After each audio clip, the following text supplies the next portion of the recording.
Hello everyone, hope everyone is keeping fine and healthy.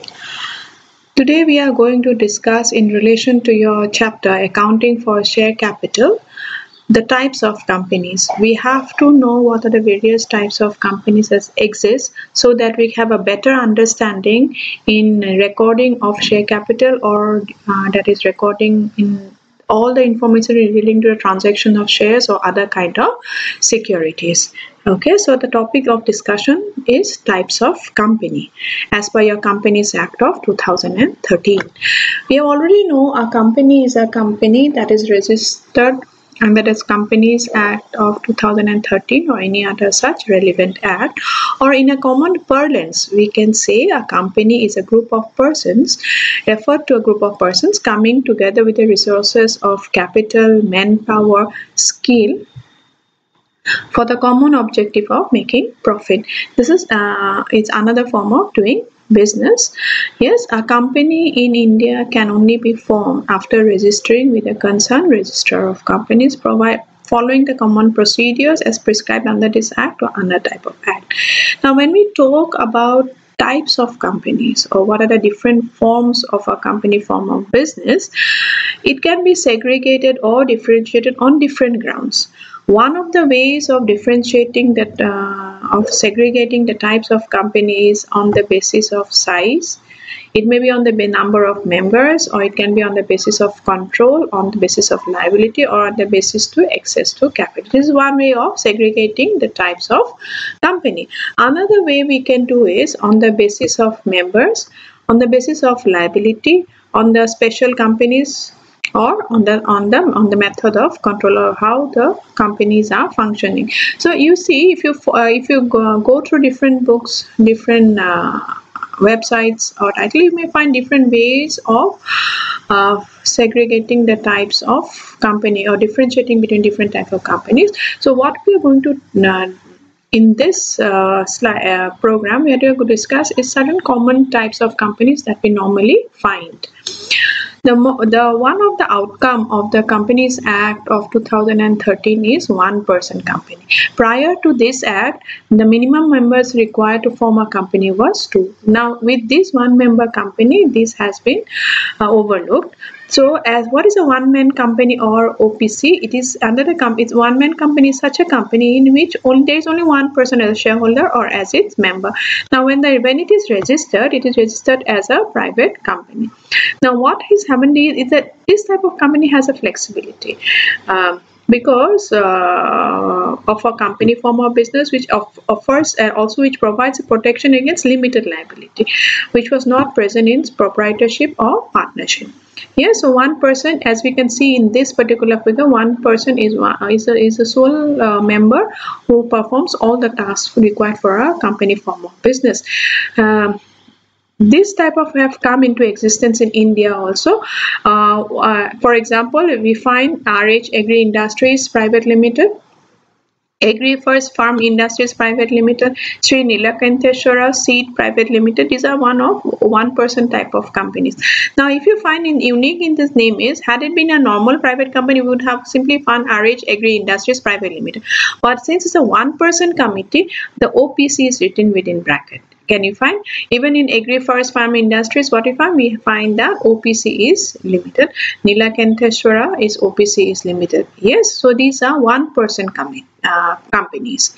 Okay, where only there is one shareholder or one member in this type of companies. Okay, which is distinctive features or outcome of the Companies Act of 2013.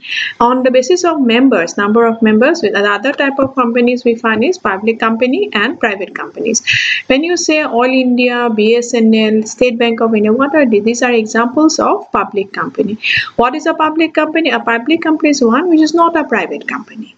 Yes, and the word limited is put at the end of such companies. Okay, and what is the main advantage of a public company is that it can raise capital by issuing shares to the general public as such, or shares or other form of securities in place of debentures to the public at large.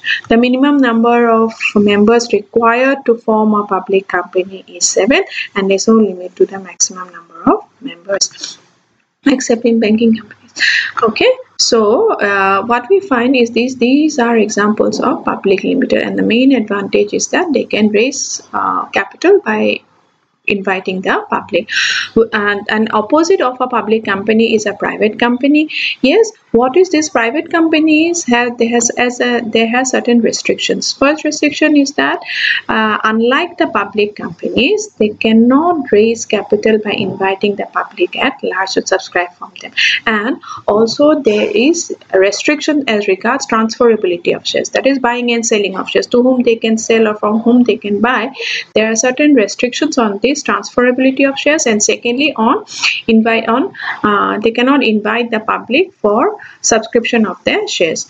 Now except for one-person company, as we have already said, these are one-person companies are also registered as private companies.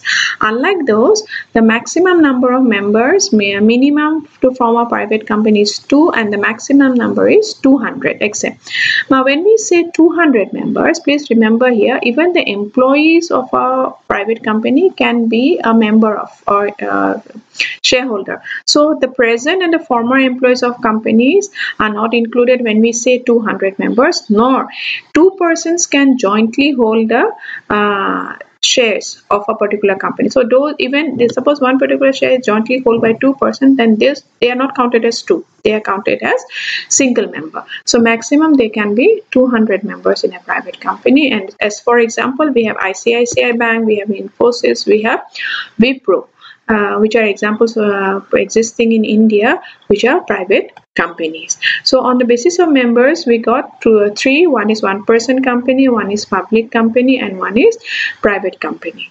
I hope it's clear up till here.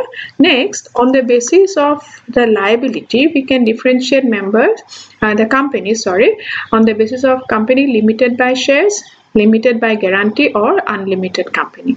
Now, limited by shares is such kind of companies where the liability of the members of shareholders is limited only to the amount of the face value of the shares or nominal value of the shares. As for example, suppose the value of the share of a particular company is 200. So a company can ask any shareholders only to pay 200 rupees and nothing more than that. Suppose the company is, if you will learn later on that an amount on the value of a share is not collected at one go. It is collected in phases. Suppose the value of a share is 200 and the company has collected only rupees 100 on those shares. So if in requirement of money or capital, the company can ask a shareholder to pay the remaining 100 and nothing more than that. So such kind of the liability of any shareholder or member of a company limited only to the value of the shares purchased. So here we have taken the example of 200. So a person can only be asked to pay up till the value of rupees 200 and nothing more than that. So those companies are known as company limited by shares. This is the most common form of company. Another company we have company limited by guarantee, that a shareholder or member of a company may say that in addition to the share capital, they may guarantee to pay an additional amount of money in case of requirement. Now this requirement will only arise in case of winding up or liquidation of a company. In future, if the company closes down and the company is in need of more funds, then it can ask the guarantor to pay off the amount they have guaranteed in the beginning. So these are companies known as limited by guarantee.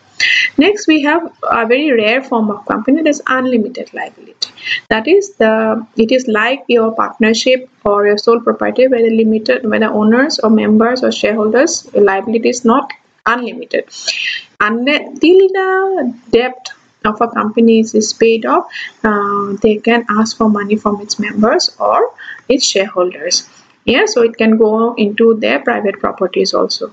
Yes, so such kind of, this is very rare, but such kind of companies are known as unlimited company. That is, if you segregate the company in terms of a liability, we get what? Company limited by shares, company limited by guarantee, and unlimited company. On the other hand, there can be, on the basis of the characteristics, which we say special cases, we can have three forms of company. One is government company, one is foreign company, and one is Section 8 company. Now, government company, as the name says government, in any company, if the shares of the government, be it a central government, be it a state government, if it holds the shares more than 51%, then those type of companies are said to be government companies.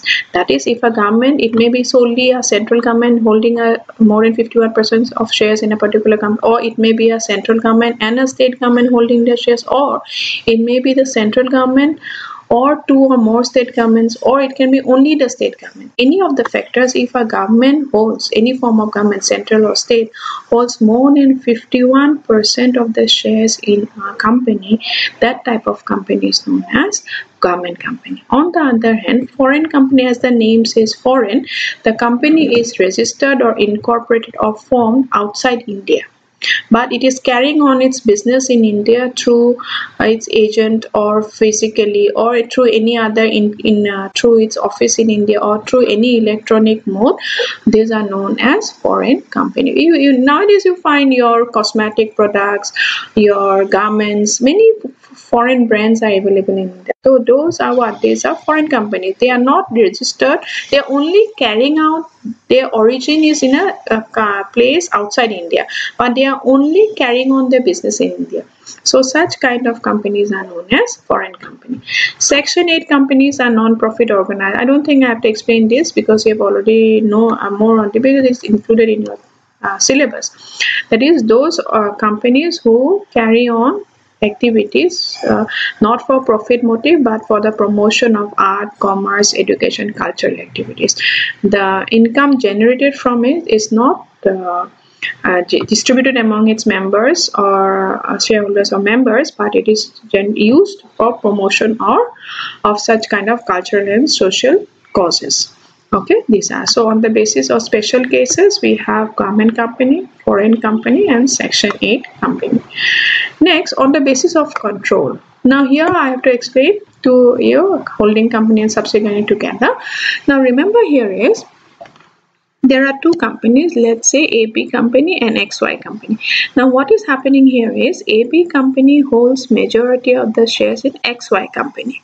Yes, so what, and through its capital and also through the board of directors. Now what is happening here is that AB is known as your holding company, and XY, which is being controlled, is known as your subsidiary company. Yes, so holding company is a controller company. Yes, of the company which is controlling the functioning of another company, and subsidiary company are those which with the company which is being controlled by another company. How does it control another company? Because more than 51% of the shares are owned by the other company, and majority of the board of directors are from the other company. So a holding company is a company which controls the functioning of another company, and subsidiary company is one which is being controlled through the share capital and board of directors by another company. Now next is the associate company. It is something similar to a subsidiary company. See, if you see, it's in relation to another company. It's a company in which the other company has a significant influence. It is not holding majority of the shares like a holding company, but it has a considerable amount of influence on that company, which is not a subsidiary. Such kind of is known as joint venture associate company. That is, a company which is being influenced upon by another but not being a subsidiary is known as a associate company. So these are the ways in which we can differentiate different type of companies on the basis of the number of members, on the basis of your liability, on the basis of special characteristics, or on the basis of your control. So these are the common types of company that we generally find in our country. Yes, I hope it is clear. Because we have to know the characteristics of a company to understand it better. Okay, so this was all about the types of company. Thank you.